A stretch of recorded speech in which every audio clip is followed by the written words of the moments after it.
오늘 봉독할 하나님의 말씀은 요한복음 12장 1절에서 11절에 있는 말씀입니다. 하나님의 말씀입니다. 6월절 엿새 전에 예수께서 베다니에 이르시니 이곳은 예수께서 죽은 자 가운데서 살리신 나사로가 있는 곳이라. 거기서 예수를 위하여 잔치할세 마르다는 일을 하고 나사로는 예수와 함께 앉은 자 중에 있더라. 마리아는 지극히 비싼 향유 곧 순전한 나드 한 근을 가져다가 예수의 발에 붓고 자기 머리털로 그의 발을 닦으니 향유 냄새가 집에 가득하더라. 제자 중 하나로서 예수를 잡아줄 가룟 유다가 말하되 이 향유를 어찌하여 300데나리온에 팔아 가난한 자들에게 주지 아니하였느냐 하니, 이렇게 말함은 가난한 자들을 생각함이 아니요 그는 도둑이라 돈계를 맞고 거기 넣는 것을 훔쳐 가미르라. 예수께서 이르시되 그를 가만히 두어 나의 장례할 날을 위하여 그것을 간직하게 하라.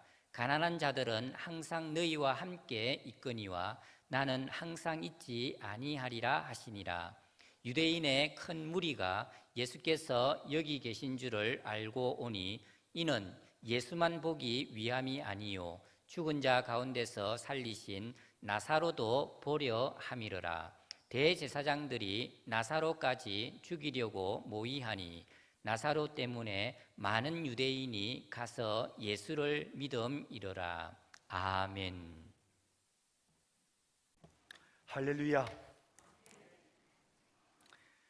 10월 마지막 주에 장로 안수 집사 권사를 세우는 임직식을 하기로 했습니다. 임직 대상자들이나 교회 성도들은 교회의 직분이 세상의 직분과는 다르다는 것을 꼭 기억해야 합니다.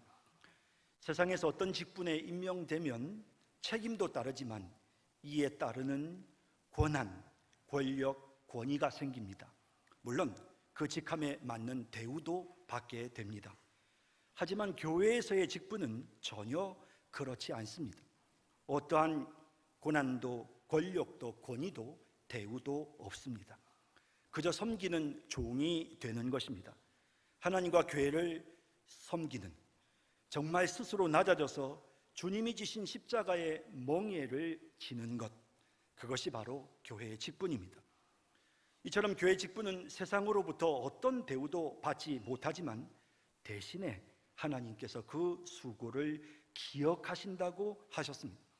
주님은 섬기고 사랑하고 봉사하는 직분들이 결코 상을 잃지 않을 것이라고 하시는데요, 마가복음 9장 41절에 누구든지 너희가 그리스도에게 속한 자라 하여 물 한 그릇이라도 주면 내가 진실로 너희에게 이르노니 그가 결코 상을 잃지 않으리라 라고 하십니다. 또 마태복음 13장 43절에서는 주님을 위해서 헌신하고 봉사한 자들에게 그때의 의인들은 자기 아버지 나라에서 해와 같이 빛나리라. 귀 있는 자는 들으라 하셨습니다. 또 요한계시록 22장 12절에도 하나님께서 반드시 상 주실 것을 말씀하시면서 보라 내가 속히 오리니 내가 줄 상이 있어 내게 있어 각 사람에게 그가 행한 대로 갚아주리라 라고 말씀하고 있는 것입니다. 그러므로 우리는 세상 사람들로부터 칭찬이나 대우를 받지 못한다 해도 천국에서 받을 상급을 바라보면서 이 땅에서 섬김과 봉사를 멈추지 않아야 하는 것입니다. 자, 여러분, 우리가 이 땅에서의 영광을 위해서가 아니라 주님이 주실 상급을 바라보고 봉사한다면 우리가 주님이 원하시는 섬김, 주님이 기뻐하시는 그런 봉사를 해야 하지 않겠습니까? 오늘 본문은 예수님이 십자가에 못 박히시기 6일 전에 예루살렘 곁 베다니에 부활한 나사로의 집에 예수님이 초청받아 잔치에 참여하시는 내용을 보여줍니다. 이곳에서 마리아는 향유를 예수님께 부었습니다. 예수님은 마리아의 이 봉사와 섬김을 칭찬하시면서 모든 그리스도인들이 마리아의 이런 아름다운 섬김을 기억하도록 만드시겠다고 하셨습니다. 마태복음 26장 13절에 내가 진실로 너희에게 이르노니 온 천하에 어디서든지 이 복음이 전파되는 곳에서는 이 여자가 행한 일도 말하여 그를 기억하리라 하시니라 합니다. 예수님은 마리아의 섬김과 봉사가 모든 그리스도인들의 본보기가 되기를 원하셨습니다. 여러분, 참으로 마리아의 섬김은 우리에게 귀한 본보기입니다. 본문은 마리아의 모습을 통해 주님이 칭찬하시고 기뻐하시는 섬김이 무엇인지를 깨닫게 합니다. 자, 이제 본문에 기록된 마리아의 봉사와 섬김의 모습을 살펴보고 이를 기억하면서 그대로 본받기 위해 우리 노력합시다. 하늘의 상급을 바라보는 성도 여러분, 우리도 마리아와 같은 모습으로 바르게 예수님을 섬기고 또 교회를 위해서도 봉사하십시다. 이제 본문을 살펴보면서 마리아의 모습을 통해 우리가 어떻게 예수님을 섬겨야 하는지를 생각해 보겠습니다. 어떻게 예수님을 섬겨야 합니까? 첫째, 감사와 사랑의 마음으로 섬겨야 합니다. 본문을 보면 베다니 나사로의 집에 예수님을 위한 잔치가 열렸습니다. 그리고 나사로, 마르다, 마리아는 지극정성으로 예수님을 섬기고 있습니다. 1절에서 3절에 유월절 엿새 전에 예수께서 베다니에 이르시니 이곳은 예수께서 죽은 자 가운데서 살리신 나사로가 있는 곳이라. 거기서 예수를 위하여 잔치할새 마르다는 일을 하고 나사로는 예수와 함께 앉은 자 중에 있더라. 마리아는 지극히 비싼 향유 곧 순전한 나드 한 근을 가져다가 예수의 발에 붓고 자기 머리털로 그의 발을 닦으니 향유 냄새가 집에 가득하더라 라고 합니다. 여러분, 이들의 모습에서 가장 먼저 느껴지는 것은 예수님께 대한 사랑과 감사의 마음입니다. 죽은 나사로가 살아났습니다. 그 형제들은 주님의 사랑에 너무도 감사했습니다. 자신들과 같은 죄인을 사랑해 주시고 놀라운 은총을 베풀어 주신 주님의 사랑에 너무 감사해서 그냥 있을 수가 없었습니다. 어떻게든 사랑하고 또 어떻게든 이 감사하는 마음을 표현하고 싶었던 것입니다. 여러분, 이 형제들이 보여주는 이와 같은 마음이 바로 오늘 우리가 하는 모든 봉사와 섬김의 이유가 되어야 하는 것입니다. 여러분, 우리가 주님을 위해 헌신하고 봉사하고 섬기는 것은 이 이유밖에는 없습니다. 예수님은 가난한 자들을 먼저 섬겨야 한다는 가룟 유다의 말에 8절을 보면 가난한 자들은 항상 너희와 함께 있거니와 나는 항상 있지 아니하리라 라고 말씀하시고 있습니다. 이 말씀의 근본적인 여지는 바로 예수님이 먼저라는 것입니다. 사람들을 섬기는 일을 하지 말라는 것이 아니고 섬김의 대상으로서 가장 먼저 섬겨야 할 최우선 순위가 바로 예수님이시다라는 사실을 보여주고 있는 것입니다. 예수님을 사랑하고 섬기는 마음이 있을 때 사람을 섬기는 마음도 자연스럽게 생기는 것입니다. 본문에 등장하는 가룟 유다는 가난한 사람을 구제해야 한다는 주장을 하고 있지만 사실은 예수님보다 물질을 더 사랑하고 섬기는 사람이었습니다. 4절에서 6절에 제자 중 하나로서 예수를 잡아줄 가룟 유다가 말하되 이 향유를 어찌하여 300데나리온에 팔아 가난한 자들에게 주지 아니하였느냐 하니, 이렇게 말하면 가난한 자들을 생각함이 아니요 그는 도둑이라 돈깨를 맞고 거기 넣는 것을 훔쳐 가미러라 라고 하십니다. 예수님을 사랑하지 않고 돈을 사랑하고 명예를 사랑하는 사람들은 말로는 사람들을 섬겨야 한다고 주장하지만 실제로는 제대로 봉사하지도 섬기지도 않습니다. 여러분, 우리가 정말 바르게 섬기고 봉사하려면 먼저 예수님을 사랑하고 베푸신 은혜에 감사하는 마음이 우리에게 있어야 하는 것입니다. 사도 바울은 수많은 핍박 속에서 주님이 맡겨주신 사명에 충성을 다합니다.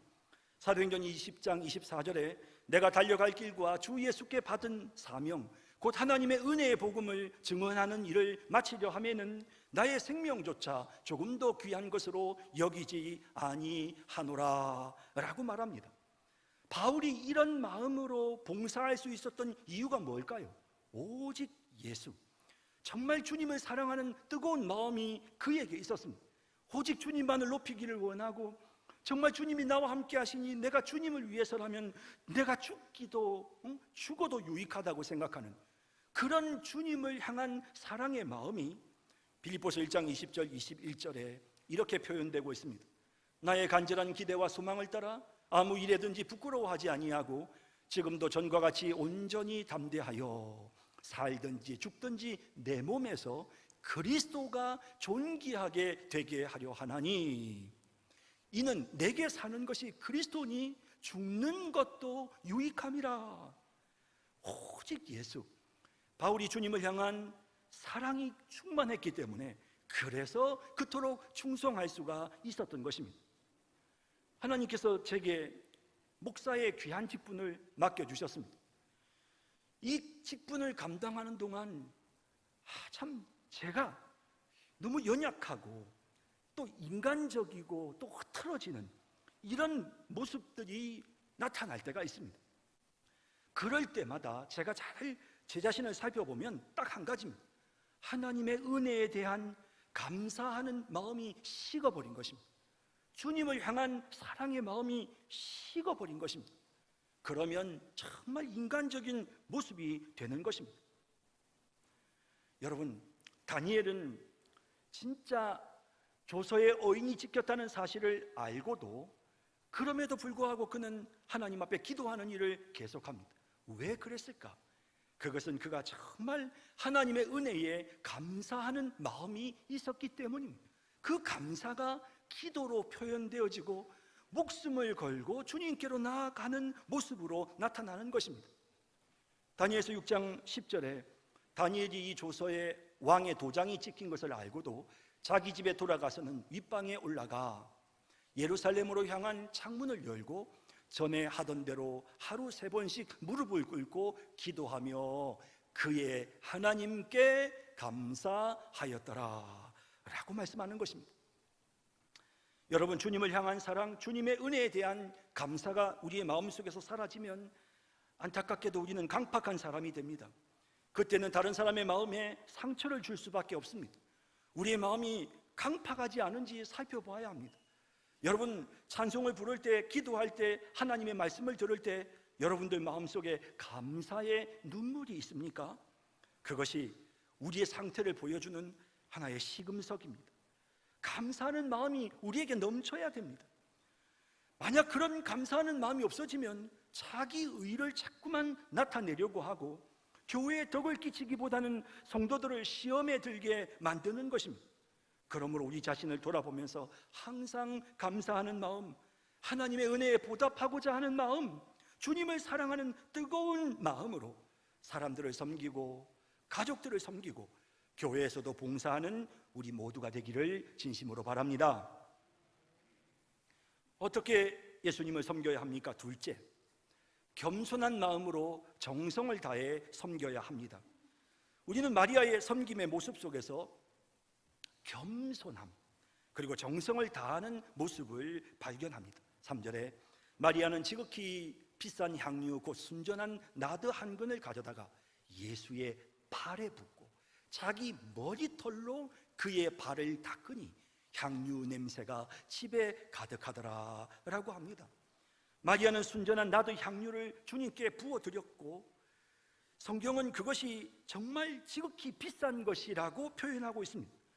가룟 유다는 이 향유의 가격이 300데나리온이라고 말합니다. 300데나리온은 건강한 노동자의 1년 연봉이었습니다. 아마 오늘날의 가격으로 따져도 적어도 3천만 원은 되었을 것입니다. 우리는 그 향유를 온전히 드리는 그런 마리아의 모습에서 정성이 느껴집니다. 정말 그가 얼마나 정성을 다하는지 느낄 수 있습니다. 그리고 자신의 머리털로 예수님의 발을 닦는 모습 속에서 그녀가 정말 겸손하게 주님을 섬겼다는 사실을 느끼게 되는 것입니다. 마리아의 이러한 겸손은 다른 성경에서도 나타나는데 누가복음 10장 39절에 그에게 마리아라는 동생이 있어 주의 발치에 앉아 그의 말씀을 듣더니 라고 합니다. 겸손함이 느껴지지 않습니까? 정말 주님 앞에서 자신은 아무것도 아니라는 그런 겸손함이 그녀에게 정성을 다해 주님을 섬기는 아름다운 모습을 만들어내게 된 것입니다. 하나님을 위해 충성을 다한 사역자들은 한결같이 자신이 자격 없는 죄인이라고 고백하며 겸손했습니다. 창세기 18장 27절에 아브라함이 대답하여 이르되 나는 티끌이나 재와 같사오니 감히 주께 아뢰나이다 라고 합니다. 사도 바울은 자기 자신이 죄인 중에 괴수라고 말합니다. 만삭되지 못하여 난 자 같다고 표현했습니다. 세례 요한도 예수님의 신발끈을 풀기도 감당하지 못하는 연약한 존재라고 자기를 표현하고 있습니다. 예수님은 제자들에게 항상 겸손해야 된다는 것을 명령하시면서 직접 제자들의 발을 씻기시는 섬김의 본을 보이셨습니다. 요한복음 13장 14절 15절에 내가 주와 또는 선생이 되어 너희 발을 씻겼으니 너희도 서로 발을 씻어주는 것이 옳으니라. 내가 너희에게 행한 것 같이 너희도 행하게 하려 하여 본을 보였노라 라고 하셨습니다.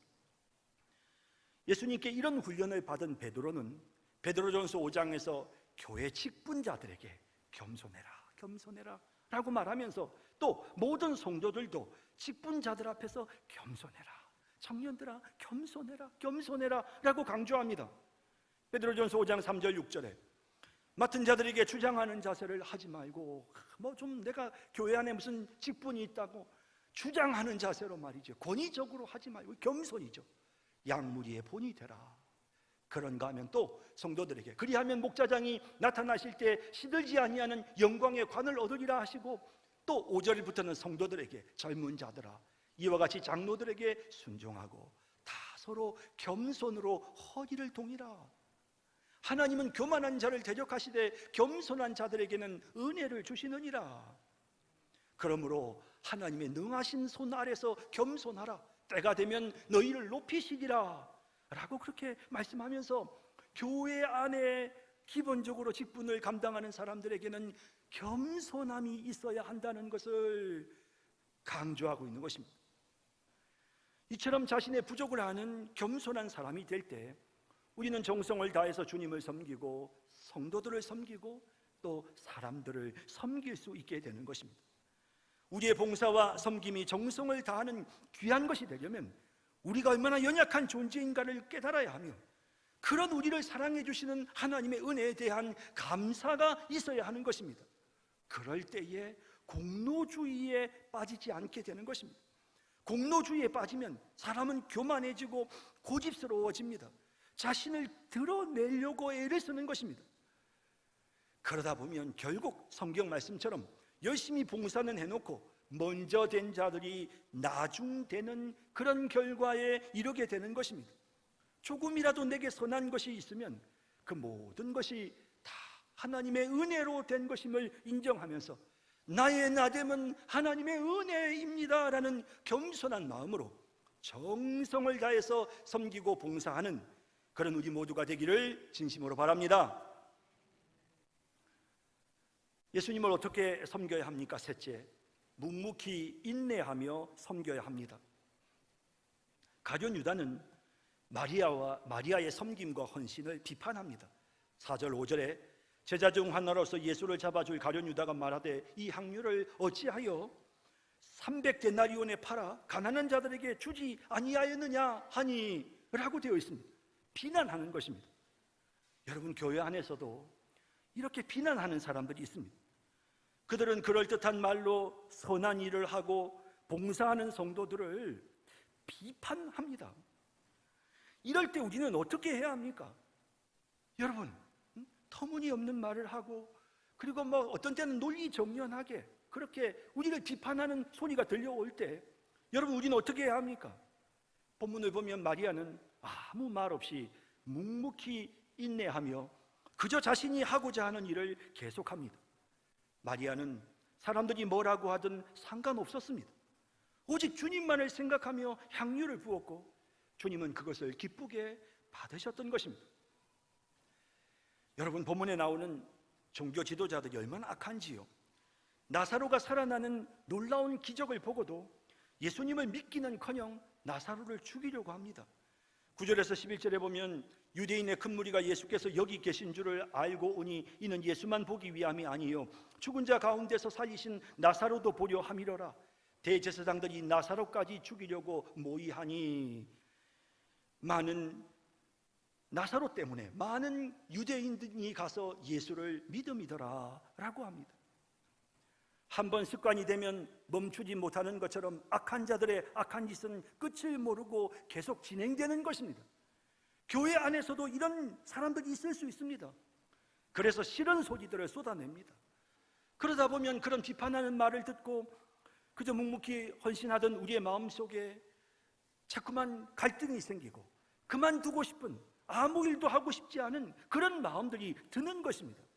하지만 기억하십시오. 우리가 바라봐야 할 분은 주님뿐입니다. 우리가 정말 주님을 사랑하는 마음, 은혜에 감사하는 마음으로 봉사하면 우리 주님께서 그 섬김을 받아주시는 것입니다. 예수님은 마리아의 봉사가 참으로 귀한 봉사이며 자신의 죽음을 위해 준비하는 거룩한 그런 섬김이라고 인정해 주셨습니다. 7절에 예수께서 이르시되 그를 가만두어 나의 장례할 날을 위하여 그것을 간직하게 하라 라고 하십니다. 이런저런 비판을 하는 사람들에게 예수님은 마리아 그냥 가만둬, 그냥 그렇게 봉사하려고 하는데 괜히 못하게 하지 말고 비판하지 말고 그냥 가만둬 라고 그렇게 말씀해 주셨던 것입니다. 다른 사람들이 하는 말 한마디가요 얼마나 우리의 충성을 뒤흔들어 놓는지 모릅니다. 그래서 사도 바울은 고린도전서 4장에서 하나님의 일을 감당하는 사람에게 가장 중요한 것이 충성이다 라고 말하면서 충성이 흔들리지 않기 위해서는 사람들의 그 판단의 말에 너무 마음 쓰지 말라고 강조합니다. 그러면서 바울은 사람들의 판단을 자기 자신도 매우 작은 일로 여긴다 라고 그렇게 표현하고 있는 것입니다. 대수롭지 않게 여긴다고 말합니다. 1절에서 3절에 사람이 마땅히 우리를 그리스도의 일꾼이요 하나님의 비밀을 맡은 자로 여길지어다. 그리고 맡은 자들에게 구할 것은 충성이니라. 너희에게나 다른 사람에게나 판단받는 것이 내게는 매우 작은 일이라. 나도 나를 판단하지 아니하노니 라고 합니다.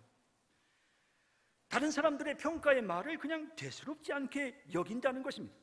그러면서 자신에게 가장 중요한 것은 주님의 판단입니다. 그걸 강조합니다. 그러면서 또 인간이 교회 안에서 함부로 사람들을 판단해서는 안 된다라는 말도 계속해서 이어집니다. 4절 5절에 내가 자체가 아무것도 깨닫지 못하나 이로 말미암아 의롭다 함을 얻지 못하노라. 다만 나를 심판하실 이는 주시니라. 그러므로 때가 이르기 전 곧 주께서 오시기까지 아무것도 판단하지 말라. 그가 어둠에 감추인 것들을 드러내고 마음의 뜻을 나타내시리니 그때 각 사람에게 하나님으로부터 칭찬이 있으리라 라고 그렇게 말씀하고 있는 것입니다. 이처럼 주님께 모든 판단을 맡기고 다른 사람들이 뭐라고 하든지 묵묵히 충성을 해야 되는 것입니다. 여러분, 교회 안에 참 말이 많습니다. 말이 얼마나 유창한지 모릅니다. 하지만 정작 일하는 사람, 섬기는 사람, 봉사하는 사람들은 적습니다. 교회 안에 대장 노릇하려는 사람, 남을 판단하고 가르치려는 사람들은 너무너무 많습니다. 그래서 열심히 봉사하고 섬기던 성도들이 상처받고 시험 들어서 그만두는 일들이 허다한 것입니다. 여러분, 이제 그만 판단합시다. 판단하실 분은 하나님이십니다. 누가 심각한 죄를 지은 것이 아니면 함부로 판단하지 말고 좀 지켜봅시다. 그리고 여러분, 남들이 여러분들에게 뭐라고 말하든 무슨 비판을 하든 개의치 말고 내가 주님을 사랑하는 그런 중심에서 한 일이라면 묵묵히 끈기 있게 인내하면서 자신에게 주어진 일에 최선을 다하는 우리 모두가 되기를 바랍니다. 어떻게 예수님을 섬겨야 합니까? 넷째, 기회가 있을 때 즉시 섬겨야 합니다. 언니 마르다는 예수님을 대접할 수 있는 기회가 왔을 때 잔치를 준비했습니다. 동생 마리아도 자신에게 기회가 왔을 때 뒤로 미루지 않고 향유 옥합을 깨뜨렸습니다. 사실 이들 자매가 예수님이 6일 뒤에 십자가에 못 박혀 죽으실 것이라고는 전혀 생각하지 못했습니다. 제자들을 비롯해 누구도 예수님의 죽음을 예측하지 못했습니다. 마리아는 그냥 자신에게 기회가 왔을 때 예수님 앞에 자신의 향유 옥합을 깨뜨렸습니다. 예수님을 섬겼습니다. 그랬더니 예수님이 그녀의 그 섬김이 바로 자신의 장례를 위한 준비였다고 칭찬하고 계시는 것입니다. 여러분, 마리아는 그냥 단지 자신에게 기회가 주어졌을 때 향유 옥합을 깨뜨렸을 뿐이지만 바로 그 순간이 예수님의 장례를 준비하는 정말 절묘하게 타이밍에 맞추게 되었던 것입니다. 반면에 본문에 등장하는 가룟 유다는 아주 거창하게 가난한 자들에 대한 구제를 운운하며 잘난 척 똑똑한 척 하지만 돈에 대한 욕심에 사로잡혀서 주님을 위해서 아무 일도 하지 않고 기회가 있을 때마다 나쁜 짓만 했습니다. 그러다 보니 돈 욕심에 예수님마저 팔아버린 것입니다.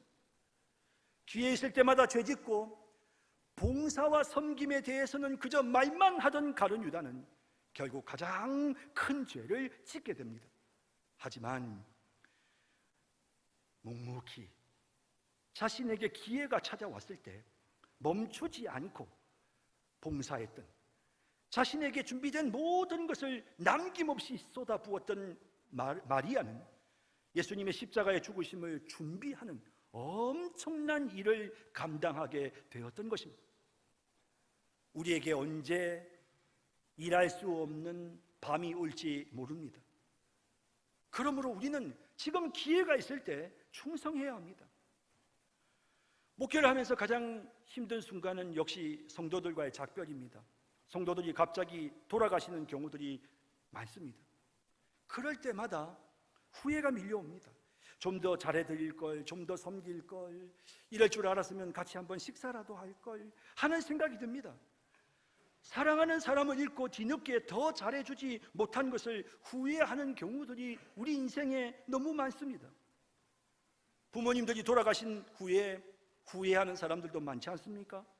한 번이라도 더 찾아뵐 걸, 지난번 휴가 때 한번 모시고 갈 걸, 그런 후회들이 막 밀려옵니다. 우리가 사랑하고 효도할 수 있도록 부모님들이 우리를 기다려주시지 않습니다. 나중에 기회가 되면이라고 미루면 아무것도 할 수 없습니다. 여러분, 지금이 바로 기회입니다.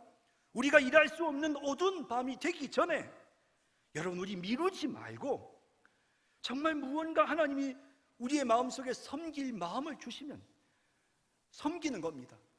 충성하고 봉사할 마음을 주시면 멈추지 않는 것입니다. 기회가 주어지면 붙잡는 것입니다. 우리에게 선한 일을 할 수 있는 시간이 따로 주어지는 것이 아닙니다. 그냥 평소의 생활 속에서 자꾸 기회를 만드는 것입니다. 그래서 사랑하고 섬기고 봉사하는 것입니다. 부모님께도 어른들에게도 하나님을 향해서도 교회에 대해서도 마찬가지입니다. 나중에 좀 제가 시간적인 여유가 생기면 제가 나중에 은퇴하고 나서 열심히 하겠습니다 라고 하는 분들이 많은데, 여러분, 우리는 우리의 미래를 알 수 없습니다. 그러므로 기회가 주어졌을 때 우리는 열심히 일해야 합니다. 더 이상 기다리지 말고 미루지 말고 이제 우리 일합시다. 지금 이 순간에도 주님이 계획하신 놀라운 일들이 지금 진행되고 있습니다. 주님은 우리를 부르시고 우리를 사용하시기를 원하십니다.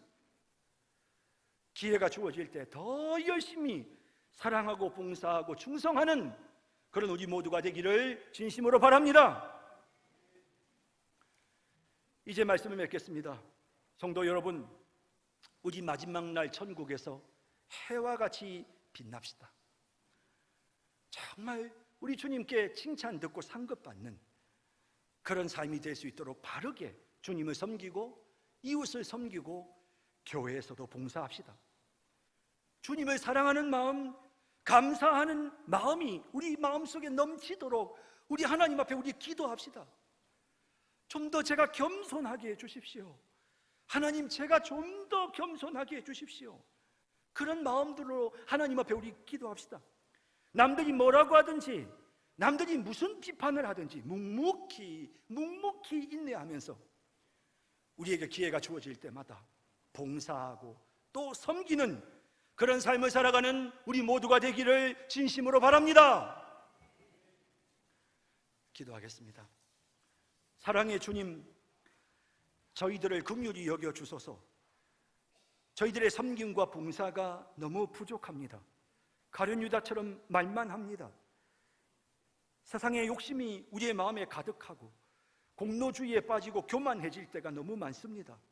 자비로우신 하나님, 불쌍히 여겨주시고 간절히 간구하옵나니 주님, 우리가 오늘 본문에 나오는 마르다처럼 온전한 모습으로 주님을 바르게 섬길 수 있게 하여 주옵소서.